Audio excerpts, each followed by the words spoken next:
तपास साठी एक विशेष पथक तयार करण्यात आलेली आहे आणि सर्व दिशेनी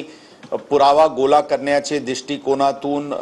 प्रयत्न सुरू आहे आणि एक वॉटर टाईट केस तयार करून यामध्ये स्पेशल काउन्सिलची नियुक्ती होणार आहे आणि फास्ट ट्रॅक मध्ये या केसला आम्ही पुढे घेऊन जाऊन आरोपीला सजा होतील यासाठी सर्व उपाययोजना करण्यात येत आहे। याचे व्यतिरिक्त महिलांचे सुरक्षाचे विषयी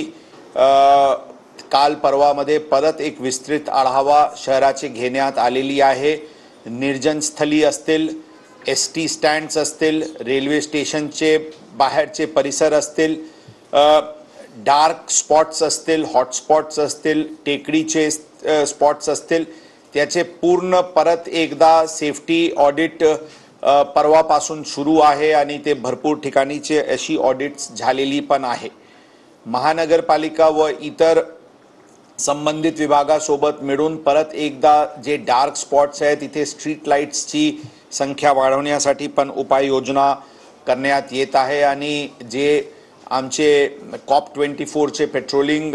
मार्शल्स आहेत त्यांच्यासाठी अशा निर्जन स्थळीचे फ्रेश रीत्याने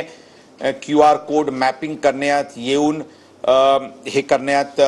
महिला सुरक्षाविषयी हे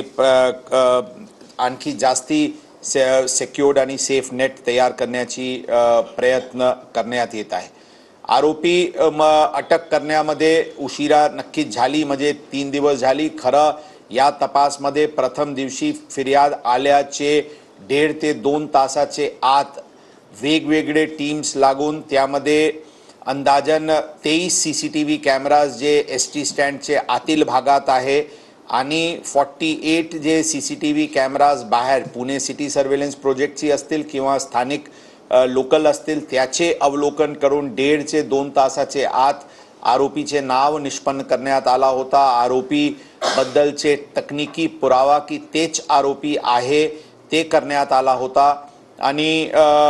त्यामध्ये आमचे पथक गावात जिथे ते आहे तिथे अंदाजन 2चे सुमारास त्या दिवशी पोहोचले होते, परंतु पूर्ण प्रयत्नांनी त्यावेळी आरोपी भेटला नव्हता। काल शेवटी आरोपी भेटलेले आहे। यामध्ये गावाचे नागरिकांचे आम्ही आमचे तर्फे आणि पुणे शहर पोलीस दलातर्फे त्यांचे धन्यवाद देतो, त्यांचे आम्ही आभारी आहोत आणि खरा आम्ही स्वतः त्या गावात भेट देऊन त्यांचे नागरिकांचे सत्कार